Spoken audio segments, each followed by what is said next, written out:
দেখে একজন দাঁড়ায় দাঁড়ায় তার মাথার চুল কাটতেছে, চুল মুবারক। ওই মাঝে মাঝে বাবরি রাখতেন, মাঝে মাঝে ছোট রাখতেন, হজের মৌসুমে মাঝে মাঝে হলক করতেন, হ্যাঁ ছোট। যাই হোক, নবীজি সাল্লাল্লাহু আলাইহি সাল্লামের দেখলাম এক ব্যক্তি তার চুল মুবারক কাটতেছে। এই কথাটা ভালো করে শুনেন, নবীজির কি কাটতেছে? চুল। ওয়া তাফা বিহি আসহাবুহু, একটু হুজুর হাতটা পাতেন তো এইভাবে, আমরা তিনজন পাতি এইভাবে।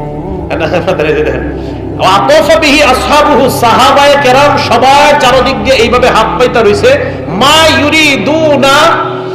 ইউরিদুনা আন তাকআ শা'রাতুন, সাহাবাদের উদ্দেশ্য নবীর একটা চুলও যেন মাটিতে না পড়ে, সবাই হাত পাইতে রইছে। একটা চুল পড়তে দিবে না মাটিতে। চিন্তা করেন, সাহাবায়ে কেরাম নবীকে এই পরিমাণ ভালোবাসতেন, মহব্বত করতেন। এখন আমি আপনাদেরকে ছোট্ট একটা কথা এই জায়গায় জানতে চাই, নবীজিকে কি সাহাবারা বেশি বুঝছে না আমরা?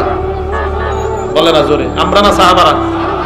এই সাহাবাদেরকে নিয়ে আমাদের বর্তমান জামানার মানুষ সাহাবাদেরকে এমন এমন জায়গায় এমন এমন ভয়ঙ্কর কথা কয় সাহাবাদেরকে নিয়ে, নাউজুবিল্লাহ।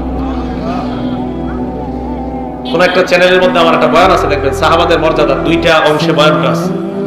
ওই জায়গায় আমি অসংখ্য অগণিত প্রমাণ দিয়ে প্রমাণ করছি যে সাহাবাদের শানে কোনো বেয়াদবিমূলক কথা তো বলার চিন্তাও করা যাবে না।